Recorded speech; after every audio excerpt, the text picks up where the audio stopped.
Welcome to Charmed Life, a radio show discussing spirituality, magic, and the unconditional love of the universe. Thanks for tuning in.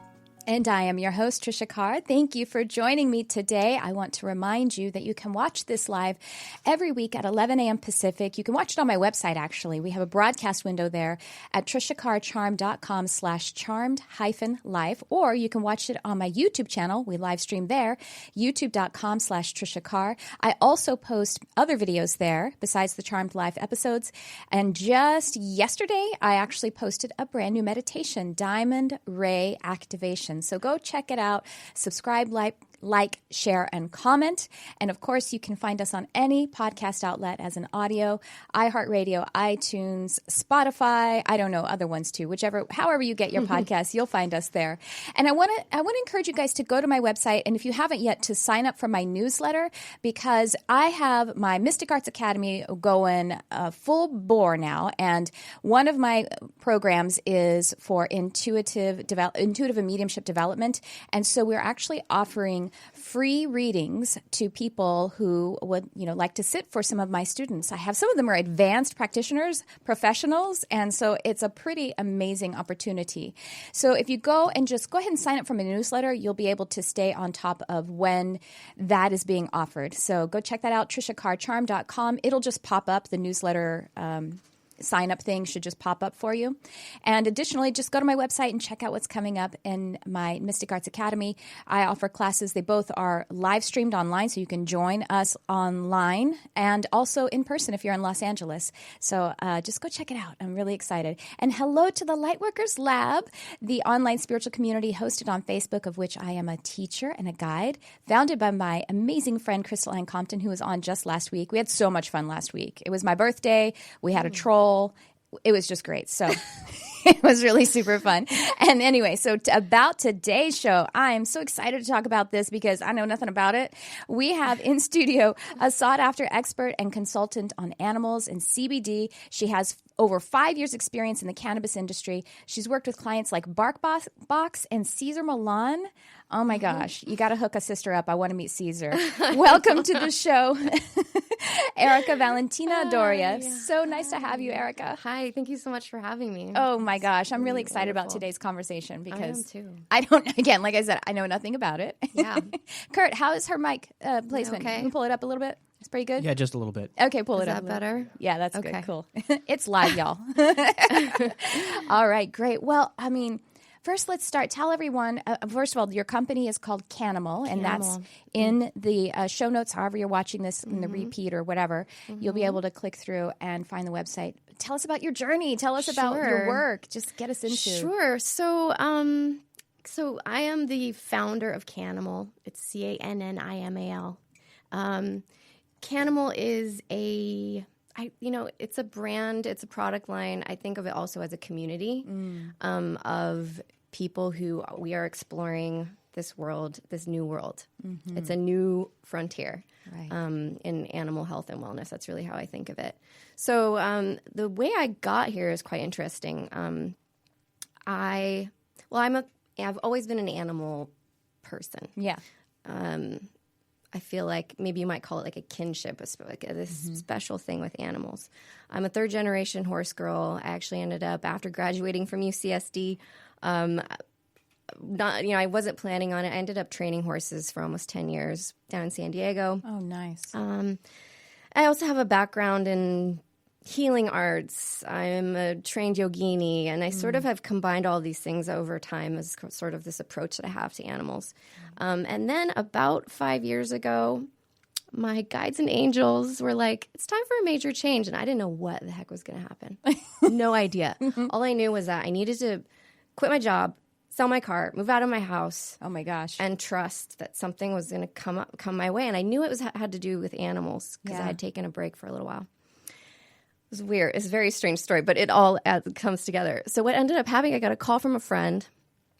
I want to also add, I was doing the Lakshmi mantra when this was all happening in my life. What's the Lakshmi mantra? Om Lakshmiya. Wait, Om Shreem Lakshmiya. Oh my God, I can't remember right now. Well, that's cool. It's We'll look it up. It's the Lakshmi mantra. Lakshmi is the goddess of abundance and Kurt's going to look it up for us right now. Yeah. And anyway, so I was doing this mantra. I get a phone call from my friend. She's like, I know somebody that could help you make about like $8,000 cash a month. You want to No. get in it? Ew. On it? I was like, sure.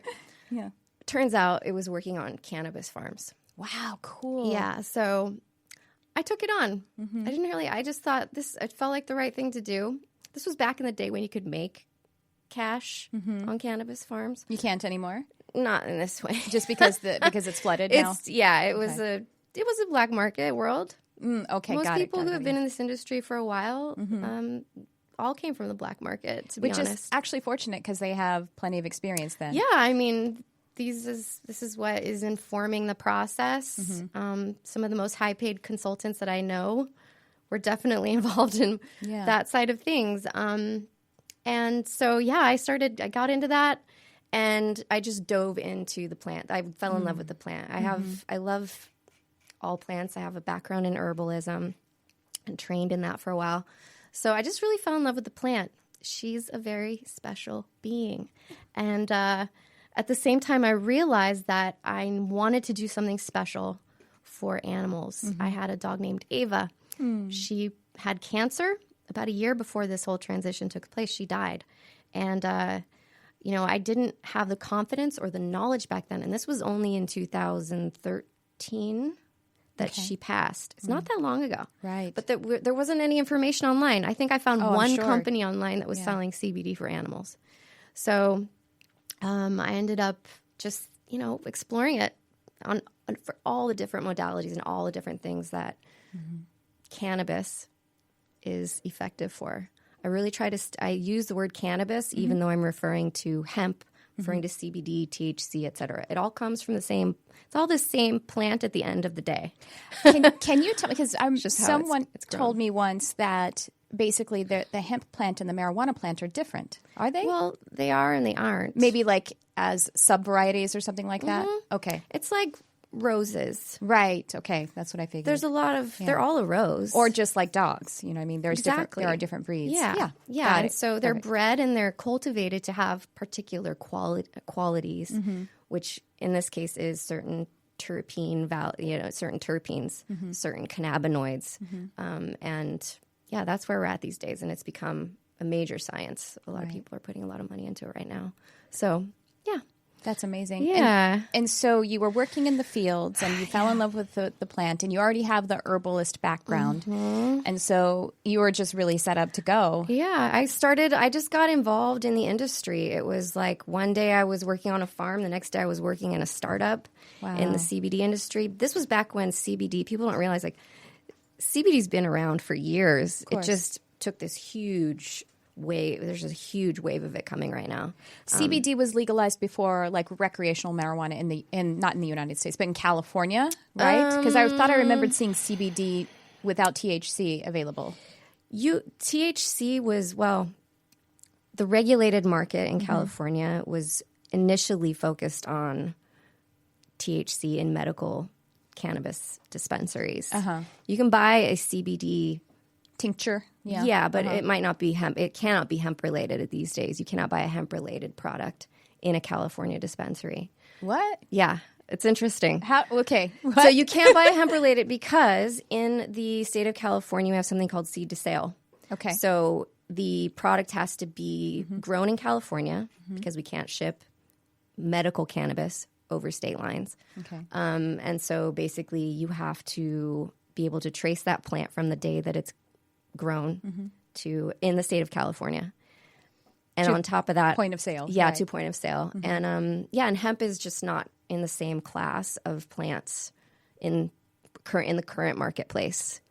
So it's really complicated, and this is why it's but marijuana is so basically is hemp. Wait, are you saying that hemp is not really legal in California, or no, it's legal? It's just not grown as much. Just not.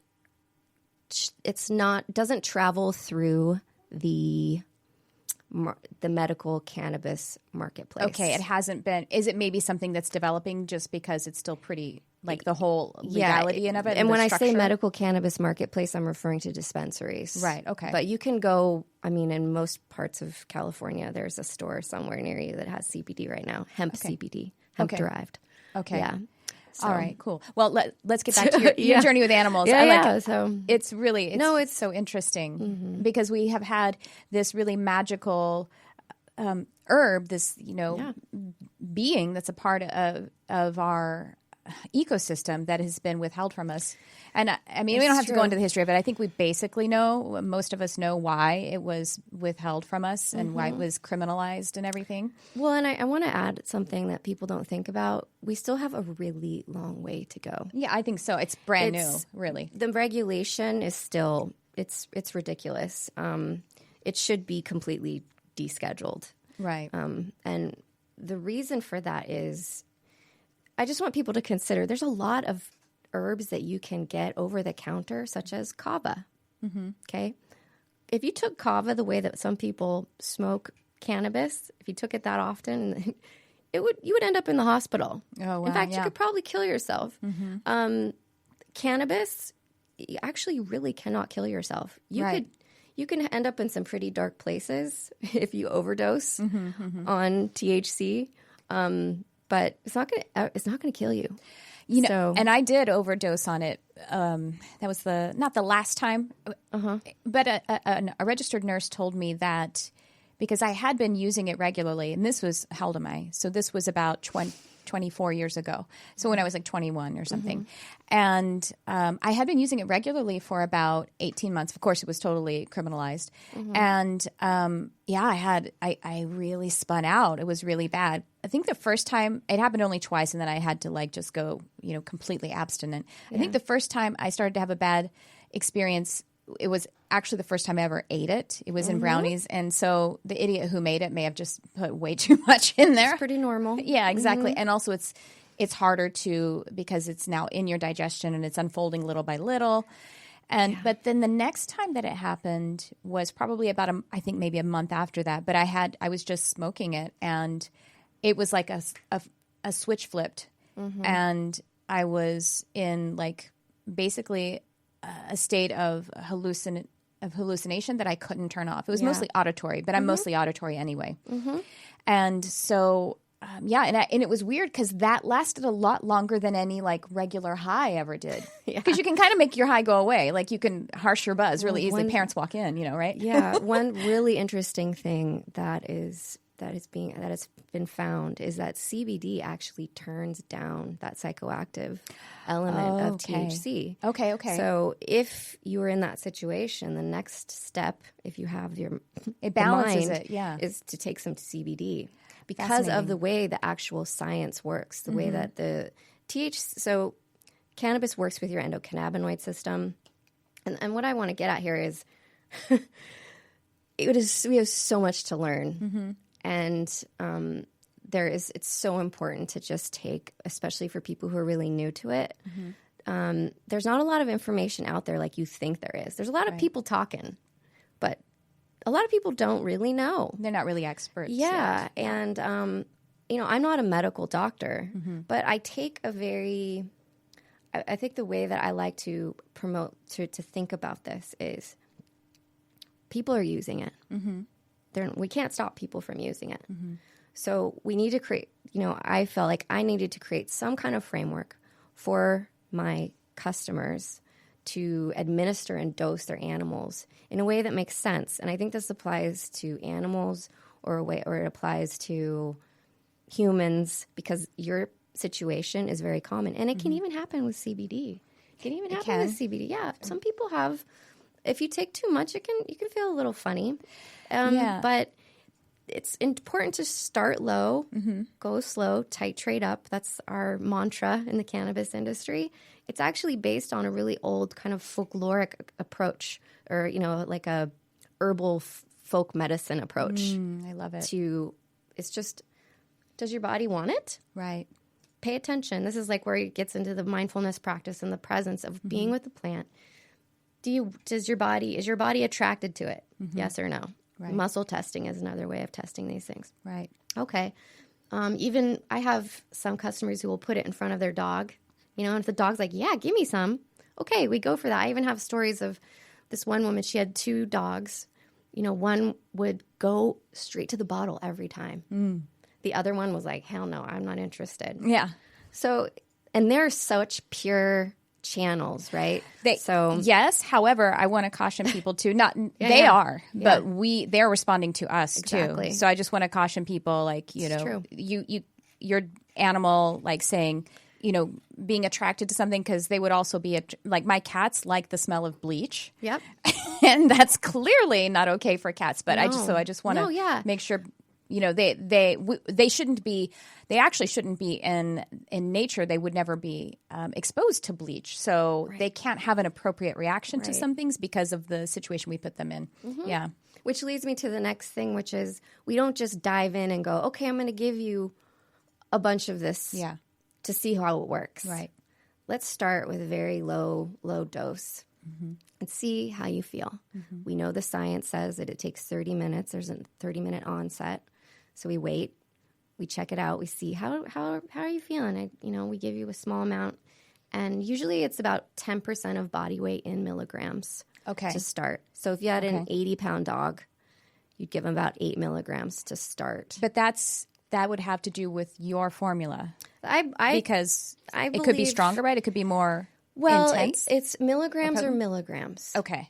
Of THC, cannabis, of what? I'm speaking of CBD right now. CBD, got it. Okay, cool, got it. Yeah, I don't really advocate for giving dogs high doses of THC. Right. Because there are studies that show that they're more sensitive to THC. I think that's my deal. Well, so then my last story of being exposed to CBD, I thought it was just, not CBD, THC. I thought my friend gave me honey, and he said it was CBD, and so I assumed, I know nothing about it, that it didn't but maybe it was the CBD. But I was just seeing the fourth dimension, and I didn't want to. But see, the thing is, what was interesting about it, because it is a truly energetic, a truly spiritual experience, it was uncomfortable because I was so stimulated mostly with my body and energetically, like, to speak about it in an energetic sense, all of my chakras were like super wide open. So I felt like I had no skin on my body, but I wasn't afraid. Whereas when I was 21, my overall vibration was oriented to fear. I was not as, whole or healed. And so it was like scary, that was scary. I was seeing the fourth and fifth dimension and I couldn't stop it, or I was hearing it mostly then. And so I just kind of rocked myself through it recently. I'm just like, it's going to go away soon.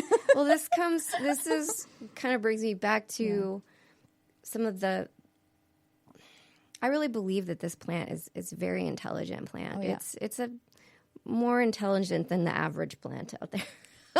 And if you spend time with these plants, which is one of the things that I'm so blessed that I got to spend time on these farms with these plants. They call them the ladies on the farms. Oh. They're all female plants. Yeah. They're extremely sensitive plants. They're extremely intelligent.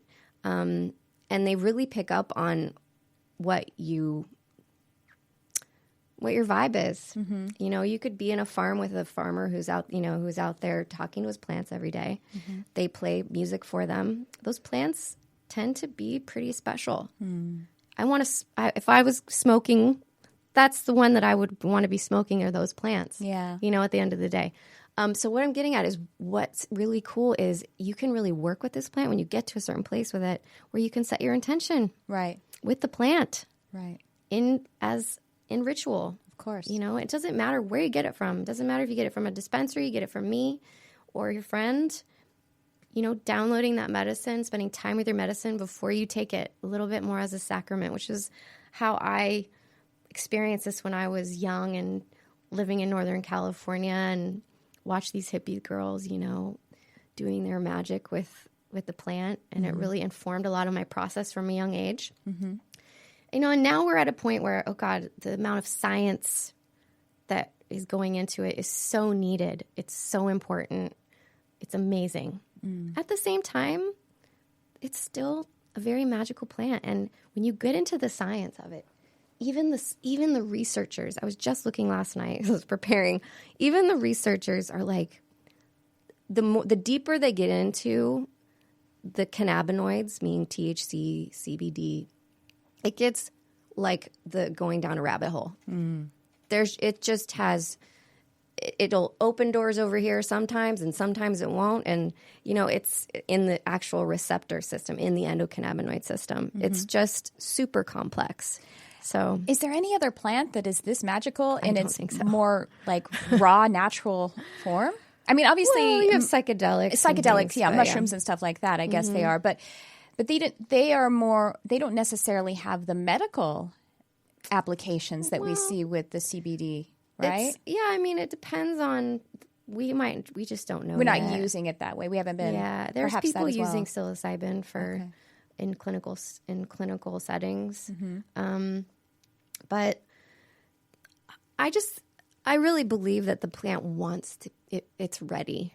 People are ready. Right. The collective is ready for this to happen. And it's going to open up. It's going to. And this is what I really think of it is in a futuristic perspective. It's not only going to open up people's third eye. A lot of the receptors actually for cannabis are in your brain. Oh, absolutely. In your hypothalamus and your pituitary, and in your pineal. And also in your gut. So, right, what do we got here? The full chakra system getting activated, right? It's going to open people up. It's going to tune us in and tap us into whole new ways of thinking about how we feel internally, how we work with our animals' health. And what I really think is interesting is that our animal friends, a lot of people are actually more comfortable giving their dog or cat CBD than they are themselves. They're more willing to try it out on their dog. So there's nothing wrong with that. But their dogs are portals. I mean, I have customers where, I got on an Instagram live with somebody and they started asking me questions. They were terrified. And now she's probably one of my most regular customers. It's so funny because we're so conditioned for it to be criminal. Yes. My husband plays tennis, and he's actually like last night and today, which is kind of funny. He hasn't used it in a while. He had maybe a little spasm in his hand, and he's been using his CBD topical. Yep. And he's like, it's really helping. And he has like tennis buddies who are in their 40s and 50s, and they'll say to each other like, do you have any CBD? do you? And he's like, dude, you guys sound really old. Like, it's not illegal. But they have like 40 years conditioning of it being like naughty. Yeah. I mean, do you have any weed? It's like, it's actually really not. Yeah. And the same with THC. It has its place in the medical cabinet that we're going to be exploring in the next 50 years. It has its place. And by the way, we have a ton of receptors for in your endocannabinoid system is very activated in your skin. So that's why CBD works so well topically. It's almost mind-blowing how well CBD works topically. Now, I have some that I got to use for menstrual cramps to put topically, but it doesn't seem to work for that. It seems, I wonder if those organs are just too far away for it to be, it's too deep in there. Well, I mean, my husband's putting it on muscles that are just below the I would flesh. suggest trying a lube of some kind. Oh. Yeah. Okay. You mean like a suppository kind of deal? Or they actually have like CBD or THC lubes that are used for pain or they're used for pleasure. Personally, like I actually, despite my involvement in this industry for so long, I'm actually not someone who uses cannabis on a regular basis at all. I totally get that. Yeah. So my background is in spirits, but I mean like as in booze and cocktails, and I don't drink cocktails. I was a mixologist, and I just don't like cocktails. Oh, it's not that I don't like them. My body was too sensitive to drink them regularly. I mean, whether it's the alcohol or the sugar. So that makes a lot of sense to me. You're like a skinny chef. That's what I used to call myself. Well, the thing is, I'm very particular about when and how I use it. I'm not going to say that I never use CBD or I never use THC, but I'm very particular. Yep. And actually, my favorite way of using it is as an aphrodisiac. Oh, really? So cannabis lube is epic. And so you use it as lube in particular? Yeah, it's amazing. And you can use it for cramps in that way. Okay. A lot of people do. In fact, using suppositories, like for people who have lower back pain. Yes. Would you use maybe sorry, I'm going to say the word anal suppository for like a lower back pain? Yeah. Mm-hmm. Yep. It would be it's actually really effective because the colon's more outlined about in the back area. Cannabis, in my experience, it likes to go to where the ailment is, if that makes sense. It likes to, when you have something going on, let's say you have anxiety, a great way to work with it is to take it either sublingually or smoke it because it crosses the blood-brain barrier much quicker that way. Yeah. And this is another reason why, with Canimal and all my customers, I'm like, don't put this in your dog's food unless he refuses to put it in his mouth. Right. Or if maybe he has a gut thing going on. Mm-hmm. That's where you'd want to put it into, like if they've got inflamed bowels, right? Put it in the food. But it's actually absorbed much more effectively through the mouth, through your mucous membrane. Mm-hmm. So a dog who has anxiety, right? I want it to go right in there, in their mouth. And then pain too. It's hard to do topicals for animals, except for maybe, I think horses, we'll see a lot more topicals for horses come along. The horse industry has kind of a way to go. We both work with Sapphire Sanctuary. A little shout out to Sapphire Sanctuary. It's a sanctuary here in Southern California, in Sun Valley, actually. So go check it out. It's really beautiful. Even if you're not local here, check it out and send a donation. Yes. It's a beautiful place. Yes, ma'am. Mm-hmm. So I love what they're doing there. And so, they are the perfect example of, they've been using it topically with a lot of success. But there's a long way to go for horse people. And it's also it's just not so, it's a little cost prohibitive. Yeah. For a 1,000 giant animal. For a 1,000-pound animal. Yeah. So well, we'll get there. The first time I ever went to Sapphire, which by the way, I should say it's spelled Saffyre. Yes. The first time I ever went, Esta was showing me, Callie is the name of the elder horse there. I think he's 34 now. I think he was 33 when I first met him. Mm-hmm. And she was showing me pictures of a really, like a chronic abscess he had on his little wrist near his hoof. Mm-hmm. And that it had, by using the Canimal in like a couple of weeks, I think it was, it had reduced, nothing had been working. And it had gone down to like probably 30% of the situation. It was amazing. She showed me these pictures. Yeah. And I think that, so what are some other amazing stories that you can tell about how it's helped with animals? Gosh, I mean, probably the number one reason people are using CBD right now is for anxiety in their pets. Yeah. Our animals are little mirrors of our vibration, our frequency. Mm-hmm. And they're space holders too. Yeah.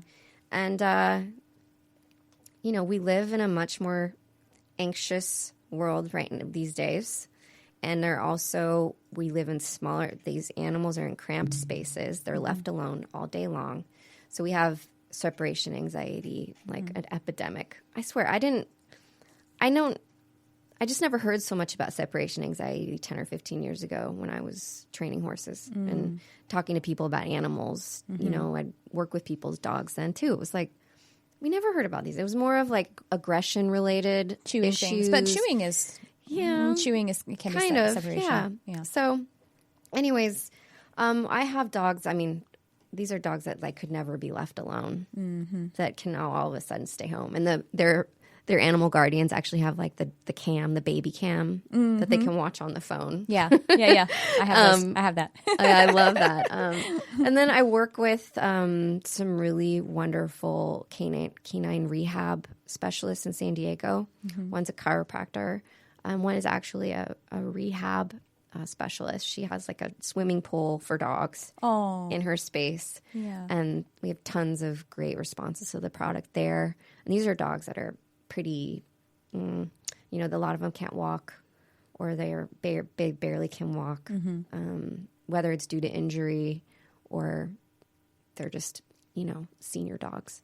So I have a friend, and I'm about to do a session for them. They have 3 dogs, and they're actually Great Danes, so they're large.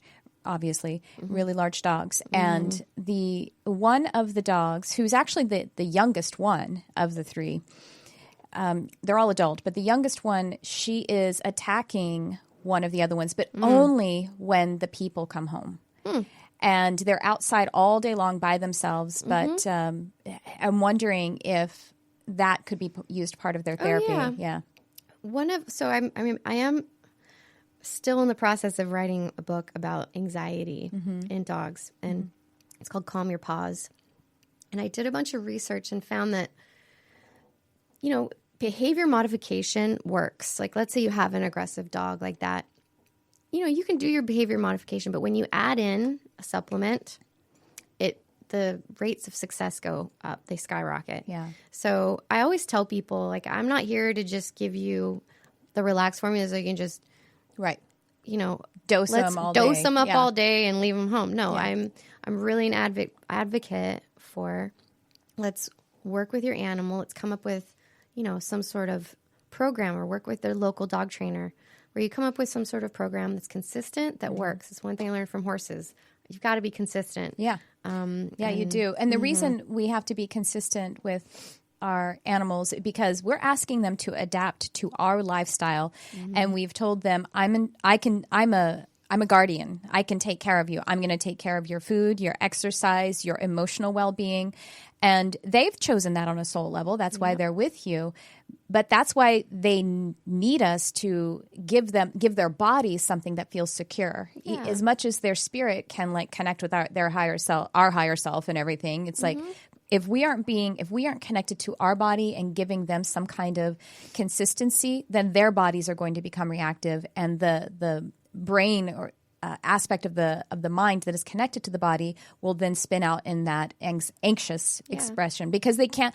Who's the captain of this ship then? Right. If you're not going to give me my food at the same time, and if you're going to come home and be in all of your fear responses, then I'm going to assume there's something to worry about then, because you're having survival fear going on because of the fight you had with your boss or whatever, all of the different things that we have going on that's non-present. Sorry, I went on a thing. No, I love that. It's exactly part of the approach that I encourage is, look, this is a whole new world for you and your animal, right? Giving them this product, and the whole idea is just to spend time with them and to observe them and to be a part of their process, so that and I always say to people, no one knows your dog as well as you do, or your cat or your horse. Nobody. Right. They're on a soul level, on a just everyday basis. No one knows them as well as you do. So drop in. Your dog may need it today, or he might not need it tomorrow. And I like that it encourages that kind of interaction and connection, because what you're doing and what people are, this whole new world of animal health and wellness that's coming up, the meditating with dogs, the animal communicators, animal intuitives. I mean, it's really starting to take off. It's always been here, but I can see it's really starting to take off. And I think it's part of what's, it's this new age of Aquarius. It's here. We need to all, as a collective, with our animal friends, we're raising our consciousness, right? We're raising our frequency together. And that's what excites me about what we're up to. They're so present. They're so amazing. They are. And actually, if, as Erica is saying, to drop in and connect, sometimes when people will reach out to me and they'll be like, I don't know I think my cat is trying to give me a message. I don't know what they're saying. And it's like, they're so present. They're just like, I see you. I love you. The end. You know what I mean? Like, they're not, it's not some complex thing going on. No, it's not. And not because they don't have complex feelings and thoughts. They do, but they're present. And in the present moment, you know what I mean? Like, this is it. We're just here to love each other. Yeah. Oh my gosh. Actually, one of my cats, his name is Con. And a couple of days ago, we were just like loving each other. And I just said to him, I'm so lucky to have you in my life. And he just like, again, it sounds like, if you read it on paper, it sounds like it's deeply sentimental, but it's not. It's kind of matter of fact. He goes, luck has nothing to do with it. We chose each other. Yeah. And, we're like, oh, and he's like, but that's just illogical. It's not luck. Yeah. Luck is when you're like trying to test the moment to see if you can trick yourself into that simple elemental experience of taking away all of your safety measures, you know what I mean? And then allowing yourself to be in the moment and the flow of the universe. And we didn't do that. We actually really thought about it for a while and chose one another, is what he was telling me. And I'm like, Con. oh, okay. Yeah, he's beautiful. He tells it like it is. Yeah. That's how most of them are. Yeah. Not all of them. They all have their little ways. Some of them are more tricksters. Totally. Some of them are much more like sweet, little sweet presentations. But I like Con. Yeah, he's very. I'd get along. He's pretty direct. And then I have my Delilah, who's my little former feral. She was 3 months, out in the wild of Burbank, and then she came to live with us. And when Con actually came into our family, he was already adult, and he doesn't really like cats. And Delilah was like pushing his buttons a little bit, and I asked her, I was like, "Honey, please, Delilah, I just want it to be peaceful." And she said to me, and now I'm translating it into human vernacular, but she was kind of like, just trying to keep it peaceful all the time is not going to move the needle. This guy needs to like get it. He's got to mix it up and get in with things. And I was like, all right, can we split the difference between moving the needle and having some peace? She's kind of like, I'll consider it. Oh my gosh, cats. Yeah. I've always had dogs and horses. Yeah. But not as many cats. I've worked with a lot of cats. And I have some cats that I'm very close to. Yeah. But cats have their own particular wisdom. They are drop. They are definitely different. I saw this meme of, there was like an Egyptian cat, and he's speaking to like a current, domesticated cat, and he says like, "Hello, young one. Are they still worshiping us?" And the current cat's like, "Well, I shit in a box and they pick it up." And he's like, "Excellent, excellent." Totally. So what are some of the ways that some stories about how CBD has been helping kitty cats? Oh my gosh. The one, I have a friend who has actually moved quite a bit with her cat, and she actually took him. His name is Loon Bear. Hey, Loon Bear. She took him to Mexico, from San Diego to Mexico. And then, I don't know, maybe 6 months later, she had to move back to the States and took him to Indiana. And that's quite a lot for a cat, especially because they're such territorial creatures. And he's a very sensitive, a little bit of an insecure cat. He's pretty, he's not like an in-your-face cat so much. He can be, though. Anyways, he has had a bit of trouble adjusting. And it's been also, he lost his brother in Mexico. Oh, and he passed away. His cat friend, that had been with him for, I don't know, maybe 8 years or 10 years or something. Yeah. So there was a lot of change going on, and he just wasn't able to settle very well. Yeah. And it's also, of course, and my friend would totally say this as well. Her energy has been very unsteady. She's been moving a lot. So he's her little mirror. And so, actually, I think they're both taking CBD very, very successfully. Okay. And he's just chilling out, and, they're both sleeping better at night. And it's all about, her experience of working with him has been with the CBD is just when he needs it, he needs it. He doesn't need it all the time. But she knows him so well, and she's a very intuitive human. So she taps into him, and that's probably one of the ways that I think their cats typically don't have a lot of anxiety because they're just not highly anxious. They can't be bothered. Yeah.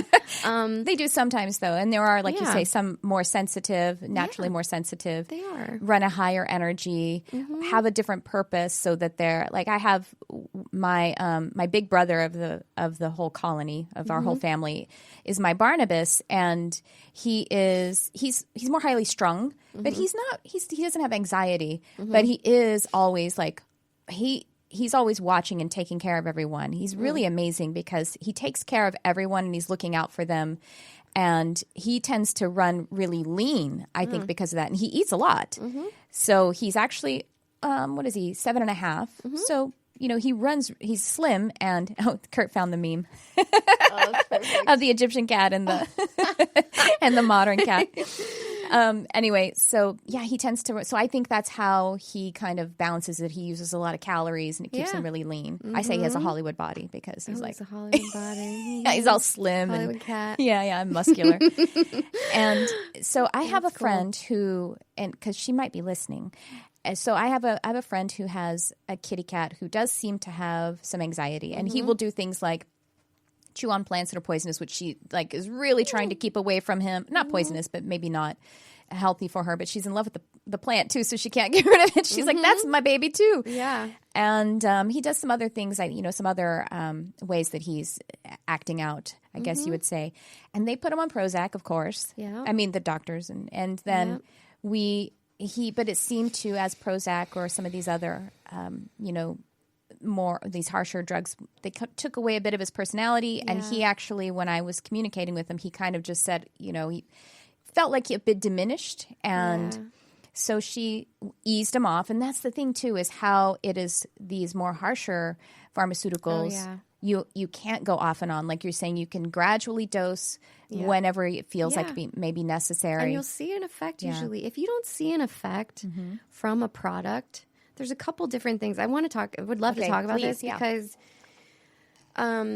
yes, first of all, pharmaceuticals, it's the main reason people are turning to CBD. And the top 2 reasons that people are using cannabis-related products, CBD-related products for animals are the same reasons that they're going to them for that humans are using them. Pain and inflammation, anxiety and stress.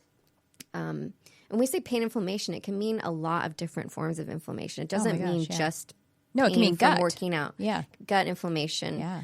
Just general body. Everyone is suffering from some form of inflation at some time. I mean, right? Well, yes, because again, the context that we live in is not natural. We don't live in nature. Exactly. It's interesting. Even if you live, I had a client the other day who was in Indiana, I believe, and so that's a lot of farmland, and she's experiencing a lot of inflammation.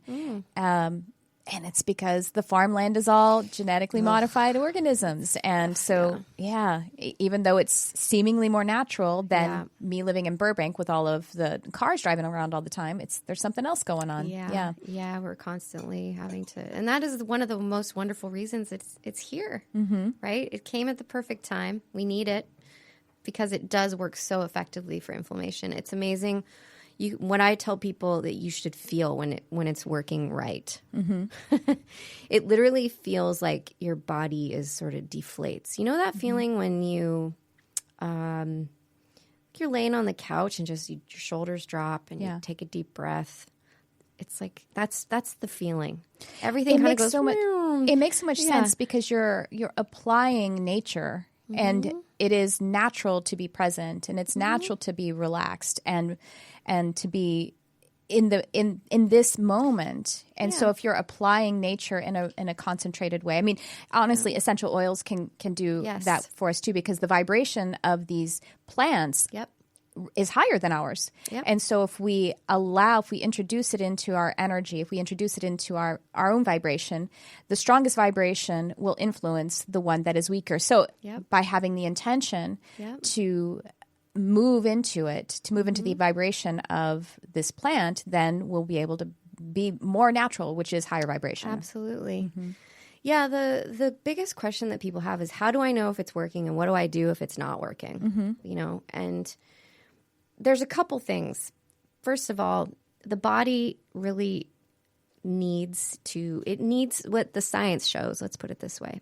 Typically, the studies show that we need a tiny bit of THC in these products and for them to work effectively. Okay. But that's not always the case. It's not all the time. There are some people that do not need any THC near them whatsoever. Okay. I've seen it happen with animals, the same. And there's also some people and some animals who need more THC. Okay. This is all dependent, and this is why I want people to really open your mind and to understand that there's the thing that's really going on is we're getting to know the endocannabinoid system. Okay. This isn't about a plant. And so this is about the endocannabinoid system. And everyone's endocannabinoid system is different. Totally unique. My husband had 2 times for recreation marijuana, and I think both times it was edible. And it's like a friend who's like, "Oh, this will really get you effed up, dude. Be careful." Like my husband's so sweet. Like he didn't even try marijuana until like he was 40. He just hadn't been interested in it. And so then he like ate a whole thing, and his friend was like, "I have a half of one," and I'm like, effed up.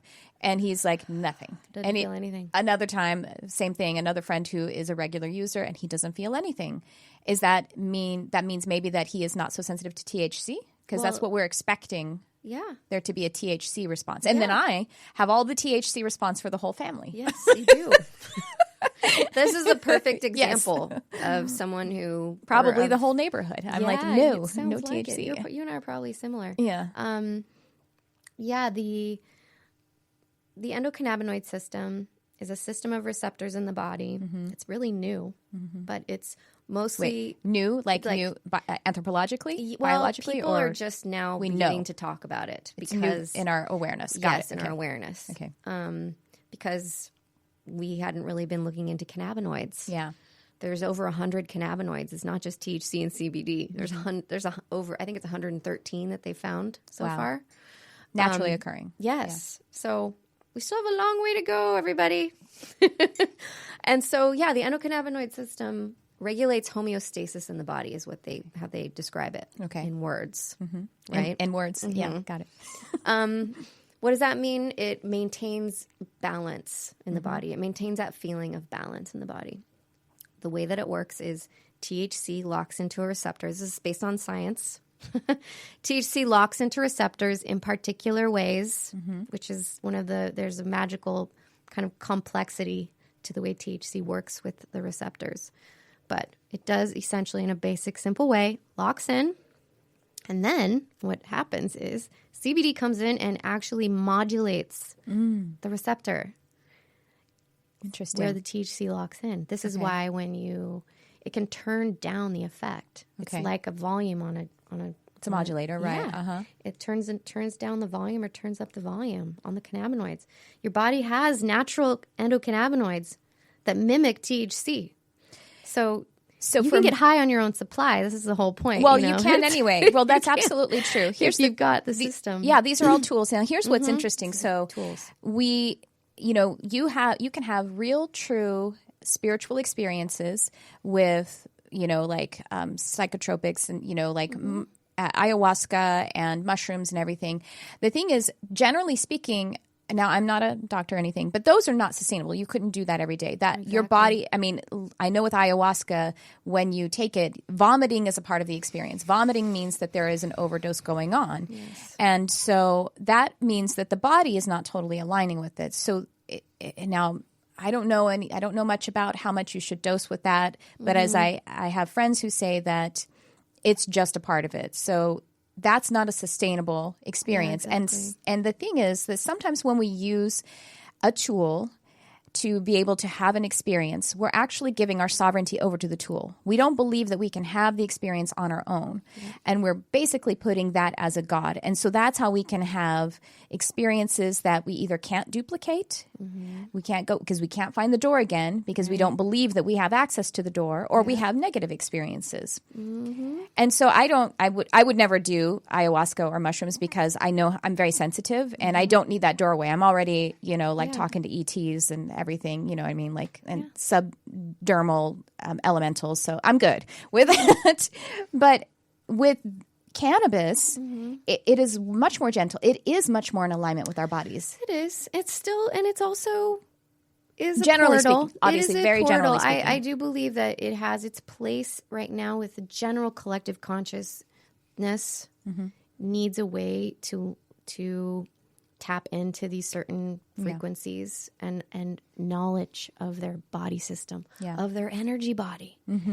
Cannabis is an excellent teacher. And when I say cannabis, everybody, I'm talking about hemp, CBD, cannabinoids. I'm not like this one-track mind person. I respect the Latin name of cannabis because we can't get stuck in these polarities around cannabinoids. It's a ridiculous waste of time. So cannabis really is a wonderful teacher in terms of opening you up to your energy body. It's amazing. But like you said, it can't depend on it on a daily basis, because I actually had a teacher when I was in my 20s, like a master teacher of mine, and she said to me, look, cannabis, weed actually it opens your third eye, but it can actually turn your third eye in on itself, which results in what? That bad trip that I had when I was 21. Trips, the paranoia on a daily basis a lot of people end up having, or they get kind of this, you can actually see it. It's like a foggy sort of internalization of their experience. Yeah. You know?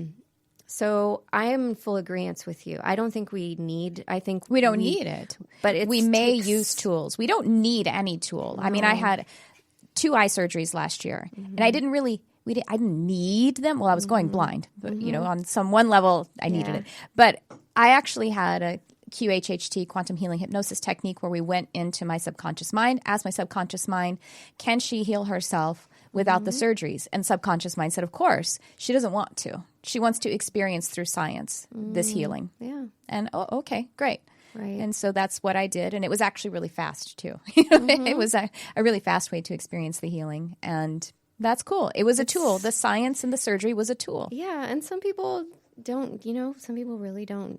It takes commitment and self-discipline to get your body in a state of such high vibration to actually get your glandular system working, so that you've got everything operating and firing at the right frequency, speed, and properly activated at all times. So, I'm a believer, though, that our animals and our human, all of our friends, when I say animals, I'm speaking of humans too. Right. We're at this moment right now where the plant wants itself to be known. People want to, and the animals do need a lot of assistance right now. They are very stressed out, is what I see again and again and again. They're just as stressed out as we are. So they need some assistance. And, there's also dogs like working with rescues. I work with another rescue called Speak for the Unspoken. They're amazing. They're in the Midwest. And they actually work with animals who are handicapped from the get-go. So they're blind, typically blind or deaf. And these are a lot of the Australian shepherds, those breeds that tend to go blind. And, we should give them a chance at life and also assist them in dealing with the stress of their everyday life, when you're blind or you're deaf or you're in pain. Right. So I think that there's a lot of value in it. Also, end of life.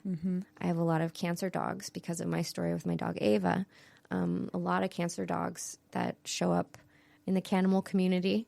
And, a lot of those dogs are getting over. I mean, it's amazing. There are stories where these dogs are overcoming their cancer.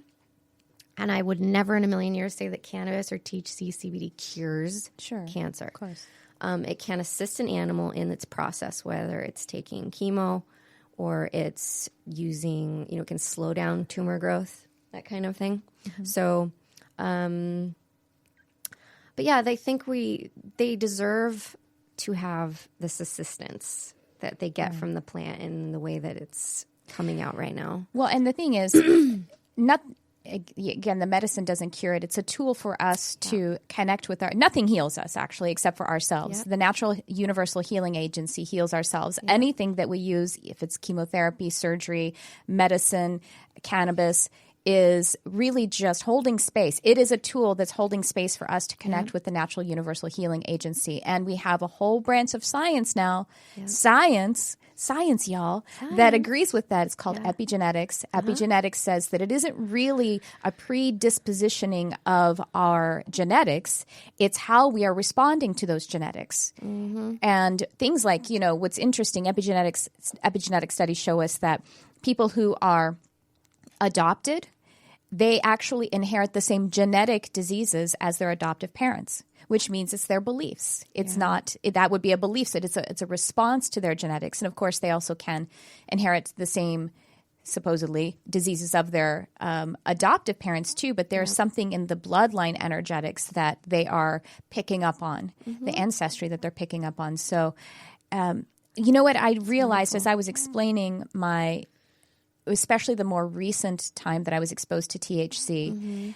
And when I like I said, I could see the fourth and fifth dimension, and I meant with my eyes open. And if I closed my eyes, I could better control it. This was before I had those eye surgeries, when I was going blind. And I feel, as I was talking about it, I felt that I had been sort of in a lot of anxiety and a kind of resistant state and panic about losing my sight. And it was still when I was trying to decide if or when I was going to get the surgery. And so it was kind of like my excited and anxious question that I was not paying full consciousness to was sort of answered. Like that I ingested said, okay, you want to see. There's some seeing for you. Absolutely. And and I was she could definitely show you a few things. Well, because she was responding with my imbalanced energy about it. And that just all kind of sunk in for me. But again, I was going through the door without consciousness. And we are like overtime now, huh, Kurt? So okay. Any last words? About...